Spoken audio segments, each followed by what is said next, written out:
This was a cunning plan, meticulously prepared by 29 times previously convicted resident of small district of Vilkaviškis. The scene of the crime in question was a gloomy penitentiary known as the Interrogation Isolator, where those apprehended for their crimes were waiting to stand trial. According to my friend who once worked there, there is an entire spectrum of people who are confined there. Each floor basically houses a specific type of inmates, but I digress. Basically, it's a jail-like facility in the city of Kaunas, located in the heart of the second largest city of the small European country, called Lithuania.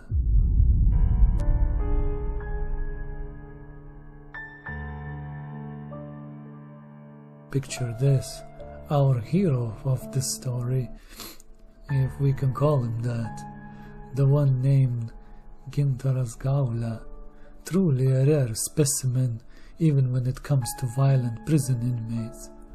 Confined to cell number 232 of the aforementioned Kaunas pretrial detention center, Gaula persuaded another inmate to simulate suicide.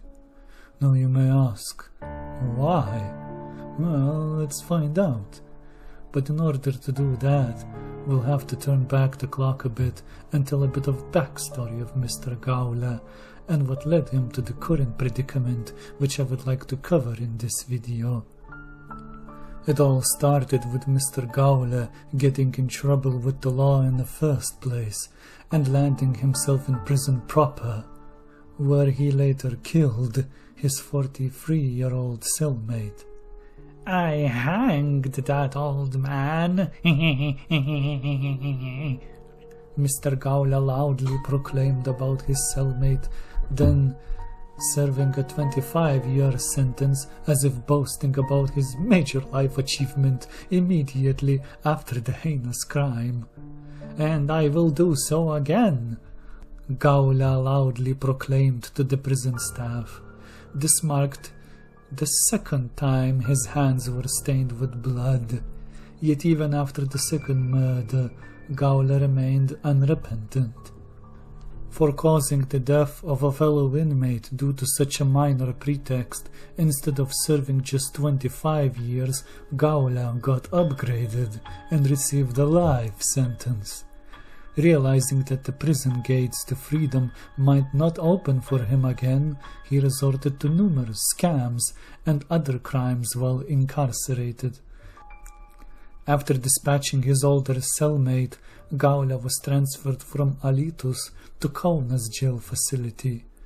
Now, it's not entirely correct to say that Mr. Gaula had no chance at seeing freedom even at this point, for you see, under Lithuanian law, if a prisoner is behaving accordingly, even when being given a life sentence, after 20 years of hard time, marked with good, and better yet, exemplary behavior, a board of pardons can either release the prisoner outright or change his sentence to 5 to 10 years.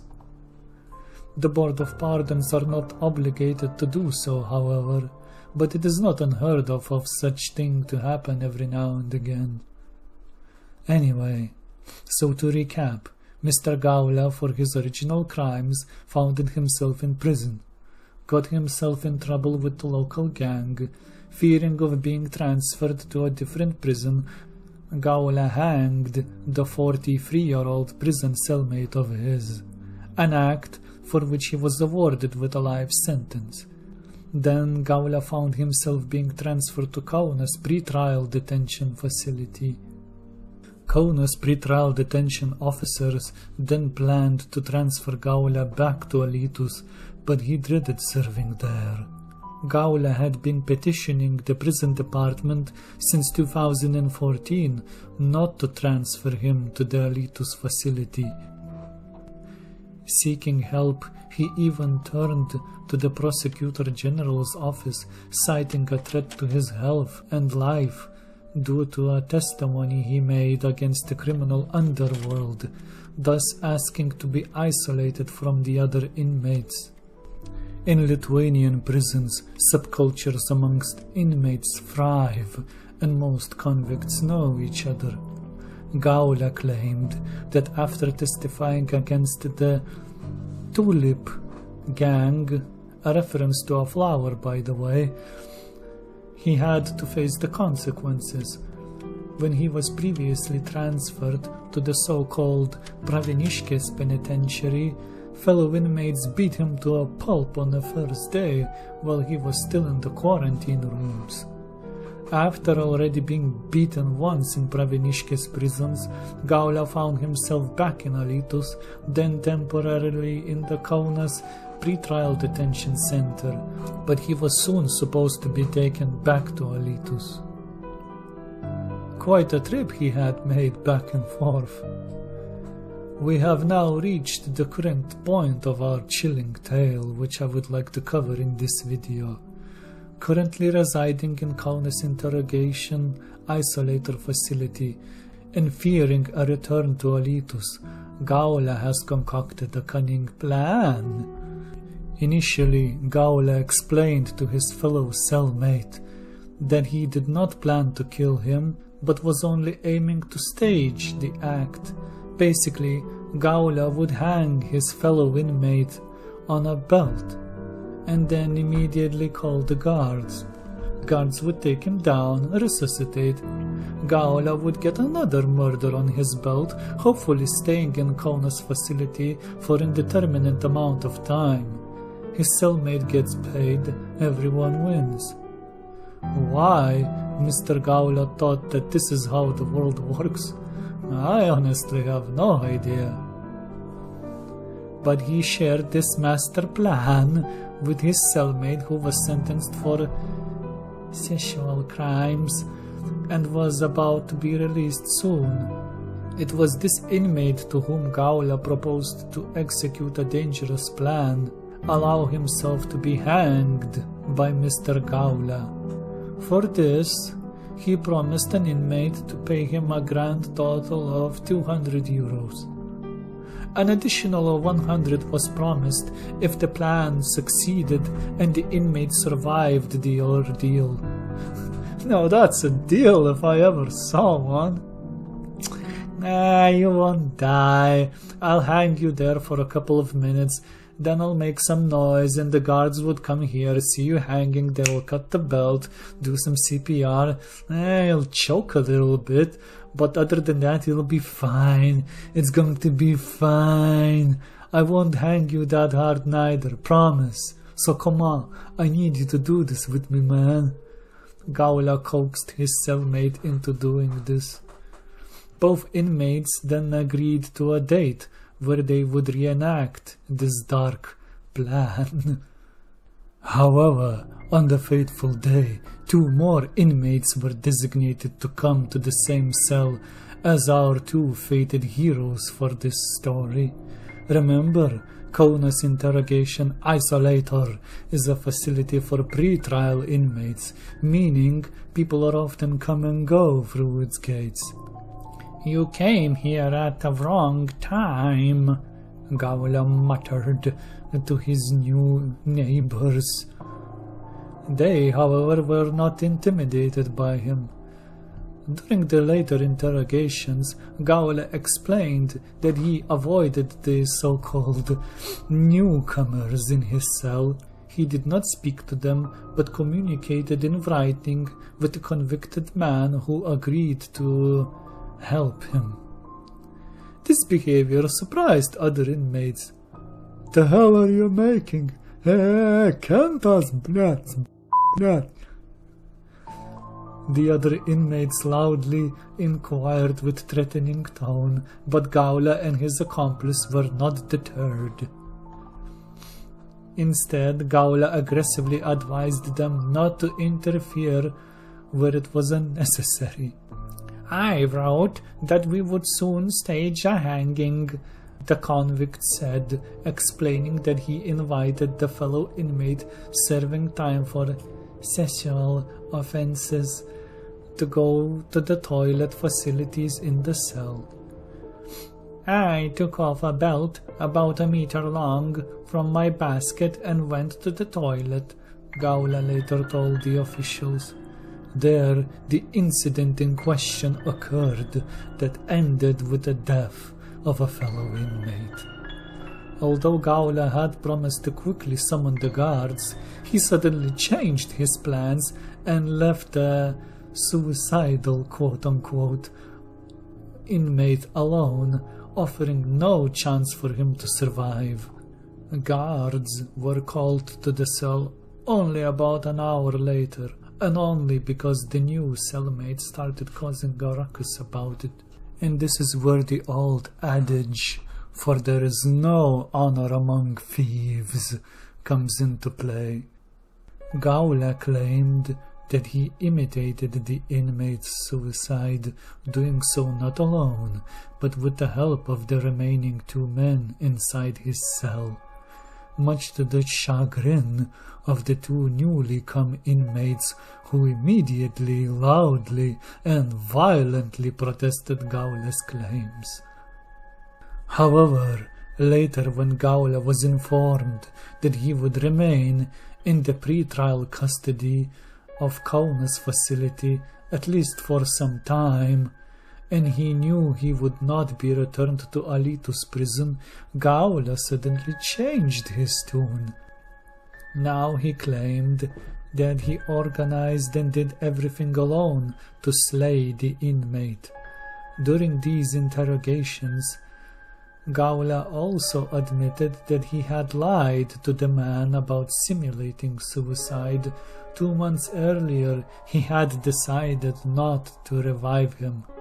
"I promised to revive him because I wanted him to agree to my proposal, although I knew I wouldn't do it," the criminal said.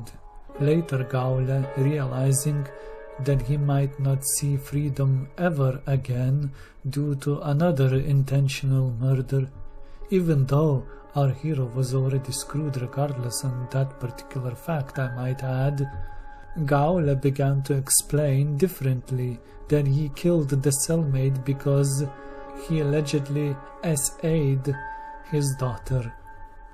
In court, Gaula changed his position yet again, this time testifying that he did not slay the inmate and it was in fact a suicide. Needless to say, nobody bought it. However, the inmate who was found dead was not inclined towards suicide, worked outside the correctional facility during his sentence, and planned his future life after release. On the day of death, he mentioned marital problems, but never hinted at suicide. Gaula then stated that he killed the victim to ensure that a custodial measure, detention, would be applied to him and he would not be returned to serve his sentence in Alytus prison.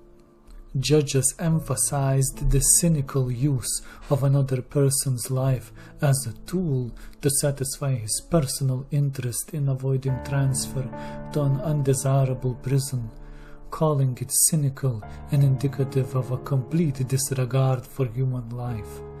Gaula's actions were seen as unprovoked aggression against a person who had no influence on the convict's behavior and actions, the unwillingness of the convict to serve his sentence in the particular correctional facility outweighing another person's life was considered a minor pretext. In the view of the judges, Gaula's stated reasons for killing another inmate were inadequate and quite simply incomprehensible. In the end, as far as the authorities were concerned, Gaula never once filed a complaint about being abused harassed or visited medical facility during his brief stint in Alytus city prison. And as far as the authorities were concerned, Gaula would be no more in danger in Alytus prison than he was anywhere else. In all likelihood, Mr. Gaula will be returned, or maybe by now has been returned to the Alytus prison. In the end, his prison cellmate has agreed to being murdered for nothing. Well, not entirely for nothing. Remember, Gaula did promised him 200 euros for partaking in such an activity, and 100 euro bonus if the inmate survives the hanging. Which kind of begs the question, why would any sane person would agree to such a deal, especially with the bonus? So if the person ends up being dead, he just receives only 200 euros. But then the person is already dead. The dead people need no money or worldly possessions in general. Not to mention, like in almost every country, prison policy in Lithuania dictates that inmates are not allowed to carry hard currency or money of any sort inside the prison facilities. So how was Gaula going to be paying his friend if his master plan did came through? The entire premise of this case baffles me. If this was a script for a manga or a movie, then I'd say it's a bad script, because it has no logic. The characters and their actions or motives make no sense. Anyway, I hope you liked this video, guys. This case was very strange and quite simply very difficult to wrap my head around. Don't forget to press the like button, it really helps. Comment and subscribe. See you guys in the next video. I'll try to make it better than this one. Thank you. Thank you for watching.